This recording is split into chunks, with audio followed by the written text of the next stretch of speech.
Most of your work in Director will involve working with sprites, so let me focus in a bit more on the next several movies on methods and techniques for working with your sprites, starting with selecting sprites. Before you can edit or move a sprite, you first must select it. You can select sprites, frames within sprites, and groups of sprites in several ways, so let me review these in detail. You'll use the arrow tool on the tool palette to select sprites before most operations. Notice that when selecting a sprite on the score, it also selects it on the stage, and vice versa.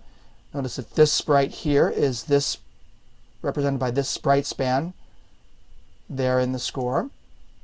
You can also select sprites with the rotate and skew tool to enable rotation and skewing right here. That's next to the black arrow or pointer or selection tool. Notice that I can move my mouse cursor around the edge of the sprite bounding box to skew or rotate the sprite.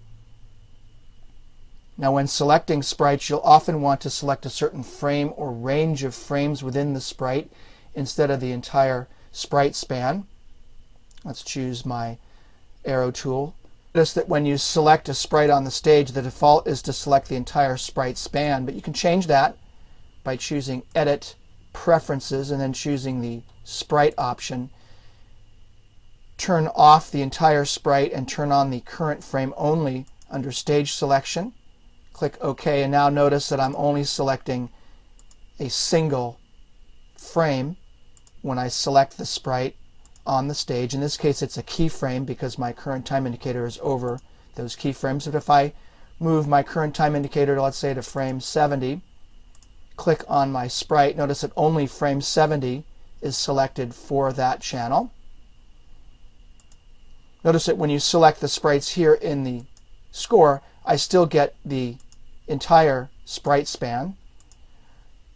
Most often you'll want to work with the default setting for your sprites, and that is select the entire sprite when I click on it on the stage.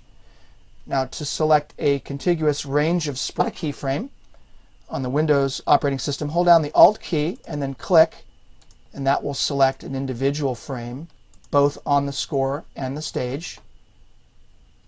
On the Mac, you'll want to Option click to select only the current frame of the sprite. Notice that when you do that, the sprite appears on the stage with a single border. There's my single border there, single border here, and single border there. So these are just cues that Director is giving you to let you know what's going on either on the stage or in the score here. Now you can also name sprite channels. You probably don't want to stick with the generic numbered names. Simply double click on that channel and type in the name there. You can see that says text. Let's go ahead and close this down and magnify several times here to 400%.